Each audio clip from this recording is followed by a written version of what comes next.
Nanawagan ang Teachers Dignity Coalition kay Pangulong Bongbong Marcos na tuparin ang pangakong salary increase sa mga public school teachers. Isinusulong nilang maitaas ang sahod para sa entry-level teacher sa salary grade 15 na katumbas ng 36,000 pesos kada buwan. Para pag-usapan yan, makakasama natin si Teachers Dignity Coalition National Chairperson Benjo Basas. Magandang tanghali po sa inyo, Teacher Benjo. Yes, Michelle, magandang tanghali po sa lahat ng nanonood at nakikinig. Teacher Benjo, pag-usapan po natin itong sahod ngayon ng isang entry-level na teacher. Magkano ho ba ito? At hindi na ho ba talaga ito sapat? Yes, ma'am. No? In fact, ito ay 27,000 lamang yung amount po nito. No? At PEG at salary grade 11. No? Since 2009 no, ay salary grade 11 po ang ating mga guro, no. And if you take a look no at the cost no of living no right now po, no, medyo nilampaso na po ito no dahil 27,000 nga lamang po ito no. So sa tingin namin ano ay mukhang kailangan talaga no ng tinatawag po namin na substantial no na increase no dun sa salaries ng ating public school teachers no. In particular no, but of course in general pati po yung mga government employees po ay dapat talaga bigyan ano ng mas mataas na sahod. So kung teachers lamang po ang ating pag-uusapan, since 2009, hindi na po ito umandar? Yung grade po, no, yung position namin doon sa classification ng gobyerno sa salary standardization law. No, salary grade 11 po yan, kaya napakababa. No? At sa ngayon po, no, tumataas naman, no, Ma'am Cheryl, nagkakaroon tayo ng mga nominal increases no, over the years. No? Up to last year po, no? Meron po tayong increase. Kaya nga ito na po yung maximum, yung 27,000 po na. Okay. Ito po bang concern natin napaabot na po kay Vice President and DepEd Secretary Sara Duterte o sa mga opisyal po ng DepEd? Nagkaroon na po ba ng dialogue? Yes, ma'am. No? This is one of the main topics no? During our virtual meeting with the Vice President no? Noong 2022. No? At sinagot naman po niya ito no? na pag-aaralan pa kasi that time noong 2022 ay nasa still no ongoing po yung tinatawag natin na salary standardization law 5 under President Duterte no na nagtapos po last year no 2023 no. Ang sinasabi po doon ay pag-aaralan ito tapos supposedly natapos na yung pag-aaral noong 2023 pero well ang sabi rin po ng DBM ay hanggang ngayon pinag-aaralan pa no. 2 weeks ago naglabas ng statement ng DBM tungkol po diyan no. And one thing more siguro kailangan kong bagitin din no, binanggit din po ng ating even no Secretary Briones dati no and of course no the current Secretary VP Sara ang binabanggit nila dapat daw ay pagtuunan nito ng pansin dahil baka maiwan no yung mga teachers natin sa private schools no. Sa tingin naman namin hindi naman yon na valid no na reason no para hindi bigyan no ng ng sapat no at dapat na aumento ang ating mga guro sa pampublikong paaralan.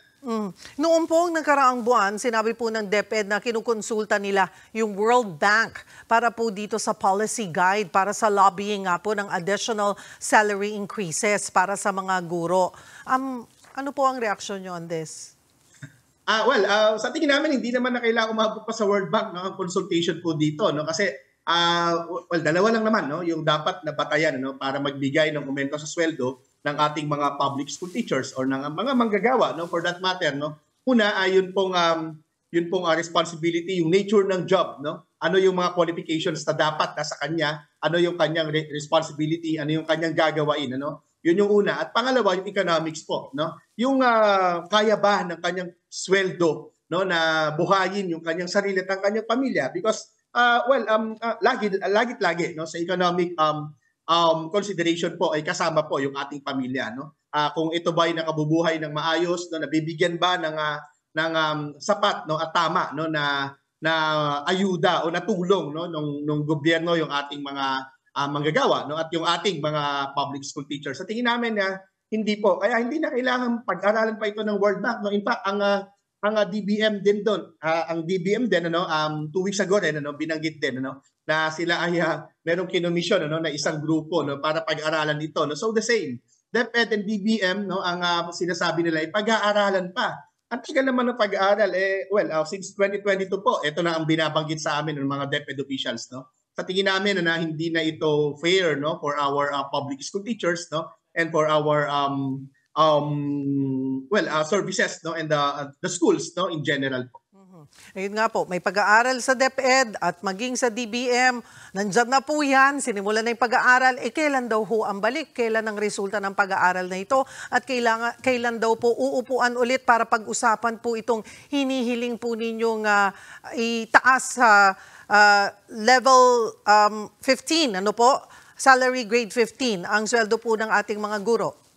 Yes, Ma'am Cheryl, yung salary grade 15, this is just one of the many proposals, no, in both houses of Congress, no. Meron tayong 10,000 across the board, meron tayong 50,000 entry level, meron din tayong 15,000 across the board, no, increase, no. Yun yung latest po, no, ni Senator Ontiveros, no. So ang dami po niyan, no. Pero ni isa dito sa mga ito hindi binabasa, no, doon po sa both houses of Congress, no. Kaya nga nananawagan talaga kami, no, Ms. Cheryl, no, na dapat yung ating Pangulo ay magsalita na tungkol dito, no. In fact, the President himself, no, when he was a senator, no, 2 congresses ago, no, nag-file siya, no, nung ganito rin, no, ng mga panukala, no, na upgrading the entry level position of teachers to salary grade 15. Ngayon, hinahamon natin yung ating Pangulo, no, that is the right time, is the perfect time, no, for him, no, para patunayan, to prove, no, na seryoso siya doon sa kanyang bills at seryoso siya doon sa kanyang campaign promises, no, to give a better life, no, for our teachers, no, kasi ang tagal na nito, hindi pa rin matapos-tapos, no, to think, no, well, ang sinasabi din naman po ng DBM, even doon sa kanilang formal letter sa amin, no, as response, no, doon sa aming query, no, ang sinasabi nila within, no, the second quarter ay maglalabas po sila ng findings, no, dito sa studies. Nalapit na po matapos ang second quarter. Baka naman po may lalabas na, Teacher Benjo.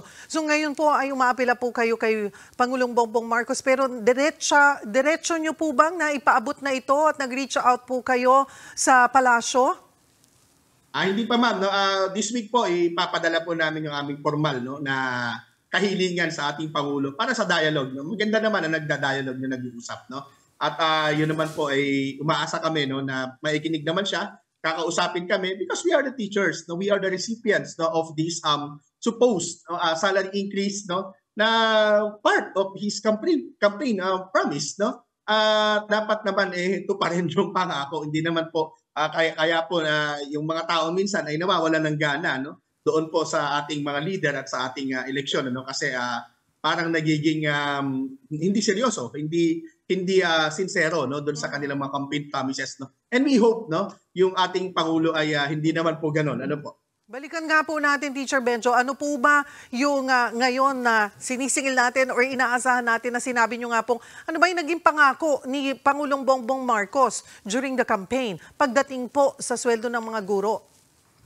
Well, wala naman po siyang specific na amount na binanggit, no. Basta ang sinasabi niya, no, ay itataas ang sweldo ng mga guro, no, at specific din na binabanggit na bibigyan ng libreng mga trainings, no, yung ating mga guro at bibigyan din ng scholarship yung kanilang mga anak, no. Mag-hire ng maraming mga non-teaching personnel, no, at kasama doon sa statement, no, if I'm not mistaken, that was March 2022, no. Kasama doon sa statement yung sinasabi niya, no, na ang mga teacher o sweldo ng mga guro ay itataas, no, kung sila ay mananalo. At well, dapat lang naman singilin, ano.